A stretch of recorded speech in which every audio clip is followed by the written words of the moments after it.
Senator Lindsey Graham is here, and Alison Camerata wouldn't leave. I'm only kidding, Allison. You kidding? You said hello to her first. You wanted nothing to do with me, Senator Graham. Well, it's not that I want nothing to do with you, but you're way down on the list compared to I don't blame you. Senator Graham, I thought about you and John McCain and Joe Lieberman. You always lead the charge when it comes to terror, the wars. You want to see it through, not the good times, but all times. I want to get it right. Right. We knew within 24 hours now we're reporting that it was a terror attack and it was categorized that way. Why does the administration still telling us up until a couple of days ago they didn't know or it wasn't? Well, the difference between a planned terrorist attack that was predictable is different politically for them than a spontaneous riot where you're overwhelmed by events that no one could foresee. So I think they tried to put a spin on the attack of the consulate as being something beyond their control, a reaction to video, when in fact it clearly was a planned terrorist attack to drive us out of Libya and to undermine this new government. It's one thing to be overwhelmed by unpredictable events. This administration is being overwhelmed by predictable events, and it's very predictable that leading from behind would lead to this, a hands-off approach to Libya. Once Gaddafi falls, you got a very tenuous security environment. The good news is most Libyans overwhelmingly want to live in peace with us and prosper. The radical Islamists who got defeated at the ballot box, it's no surprise to me they took up bullets. What's surprising to me is how ineffective our security was around a consulate that had been attacked previously. What really bothers me more than anything else is that this leading from behind model is allowing the Mideast to unravel before our eyes, and they're not paying a price for it here at home. And Senator, why aren't our FBI agents in Benghazi yet? Well, because they can't get there because of a lack of security. I went with Senator McCain and Rubio and others months ago, and I was impressed by the will of the Libyan people to chart a new course, but I was very disturbed by the lack of a centralized army or effective police force. Militias were providing security, and some of these militias are in the hands of radical elements. But our DOD wouldn't provide the security to allow our FBI to investigate when we have CBS reporters going through the rubble the day after? All I can tell you, this is a very disturbing event that we can't get in to investigate the crime scene, but it was an attack that lasted 6 to 10 hours. Now, just think, it is now 10 to 12. At 10 to 6, think about the time that's gone by in the next 6 hours. What was our nation's response to these people in distress? We got F-15s, we got aircraft in Aviano, Italy. It was very predictable that a consulate in Benghazi would be subject to attack. What was the security footprint? This is what happens when you ignore a situation like Libya and you have a leading from behind model. We should be training their army.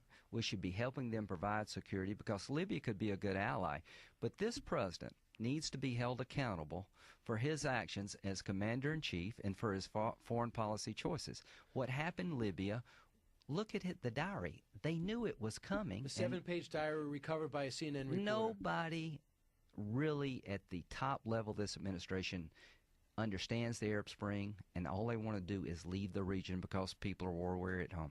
And so we can't get in there because of you believe that is true. The our FBI cannot get in there because of security. That's what they're telling us. I know it is, but I mean, since when does our FBI need to have a security Well, one, I don't want then? our FBI agents going into an unsecure environment, but why the hell don't we secure the place? Look what the Libyan people did. They went after the militia groups. We've got an ally in the Libyan people. Predominantly, they want to be with us, but the minority, the radical Islamists who want to undercut their government and drive us out, have to be dealt with forcefully. And the one thing I can tell you about Barack Obama 4 years after being commander-in-chief, our enemies are emboldened and our friends are afraid. And killing bin Laden was a tactical success, but it hasn't changed the strategic dynamic. Is anyone in the Mideast afraid to take us on after we kill bin Laden? So if the FBI goes into Benghazi and they look at these guys as common criminals and they read them their Miranda rights, I'm going to go nuts. These guys are enemy combatants. They should be married up with our military, not just the FBI, and we should have a manhunt on for these guys as war criminals. But, Senator, we can't get to the guys who are apprehended. They're denying access to our FBI in the central government. The president who came out clearly and said within 24 hours, this is a terrorist attack, and it was predictable, as you said. But here's what really bothers me. They don't have the capacity to secure Benghazi. Well, General Petraeus, the CIA director, during a briefing with members of the House committee 3 days after the attack, also viewed the Benghazi attack as an out-of-control demonstration. Would Well, the General Petraeus, say that when we found out within 24 hours it was categorized as a terror attack? All I can tell you, this administration was very quick to jump to that conclusion because it benefited them politically. But at the end of the day, the truth of the matter is this was a planned terrorist attack designed to undercut our presence in Libya and to undermine the new Libyan government. We should have seen this coming. And 6 months ago, or at least longer, maybe longer, it was clear that the number one impediment to building a new Libya was the lack of a central army or organized police force, and we've done nothing to solve that problem. So, Senator, what I understand is that there are two possible tacts to dealing with it now. You can take the law enforcement tact, send in the FBI, make arrests, which would be do a an huge investigation. mistake. That's what you, yes. So you just said it would be a huge mistake, so we should do the military tact instead. We should create a task force. You don't even want the FBI there, do you? I don't mind the FBI being part of the team. I don't want to have a law enforcement model. I want to look at this as a military attack, that the people who planned and executed this attack are enemy combatants that should be held accountable under the law of war. The FBI can be part of the team, but I'd like the CIA, the FBI, Department of Defense to join with the military, with the Libyan government and Libyan people and come up with a plan to track these guys down. But if this is an act of war, what should our response be? Our response should be go after perpetrators. One, address the fundamental problem that led to this. More is going to come. Libya has been a second thought to the Obama administration. This leading from behind model leads to Benghazis and future Benghazis to come. So to deal with the people who planned this, I would view them as enemy combatants under the law of war. I'd have a joint task force of the CIA, the FBI, and Department of Defense married up with the Libyan government, and I would go after these people and I would hunt them to the ends of the earth to send a signal to other people: if you attack us, we're coming your way. The good news is the Libyan people spontaneously came our way. Right, but the Secretary of State seems almost muzzled in a way. Because I think she may be the most frustrated woman in Washington. What makes you think a lot. that? What makes you think well, that? I think Hillary Clinton probably gets it better than President Obama and Vice President Biden. I think you got a disconnect between the reality in the Mideast and the people leading this country. Afghanistan, it's no surprise to me that we're having insider attacks. The withdrawal plan was not Petraeus-Allen, it's Obama-Biden. Petraeus-Allen never suggested that we withdraw our surge forces in October 2012.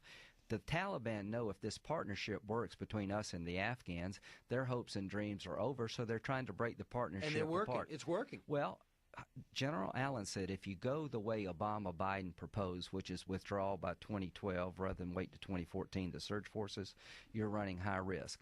The Obama-Biden plan, it was predictable that it would lead to what you see in Afghanistan because it was a political construct, not a military construct. Not one military leader suggested that we send in 30,000. They said 40. Not one military leader suggested we draw the surge forces in October of 2012. It's funny how it's a month before our election.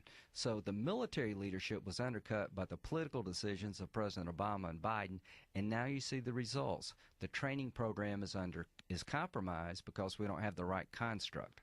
They own the results of what's happening in Afghanistan, not our military, our political leaders. Al-Qaeda had a huge, I don't want to make your day worse, but there was a huge Al-Qaeda break inside Iraq. Well, let me tell you, Al-Qaeda's on the move. Saddam Hussein's hometown. Well, there are no troops in Iraq. Obama made it impossible for Iraqi politicians to agree to a follow-on force, and they wanted to. I was there.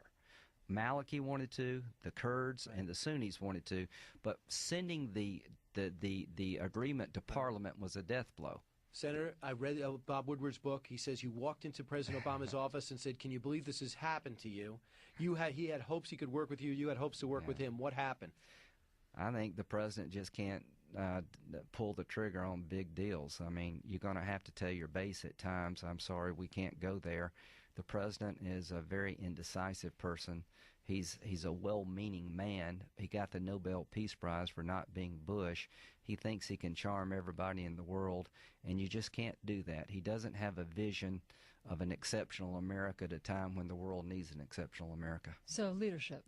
It's a lack of leadership, and look at his background. He's never run a lemonade stand, and he's been a law professor, and he grew up in an environment where the Palestinians are victims and America is a bully, and it's beginning to show. Who's going to win this election November 6th, if you had to make a prediction? Well, I think Romney's got a chance in the debate to change the construct. People are ready to fire Obama. They're not yet ready to hire Romney, and Romney has to do two things.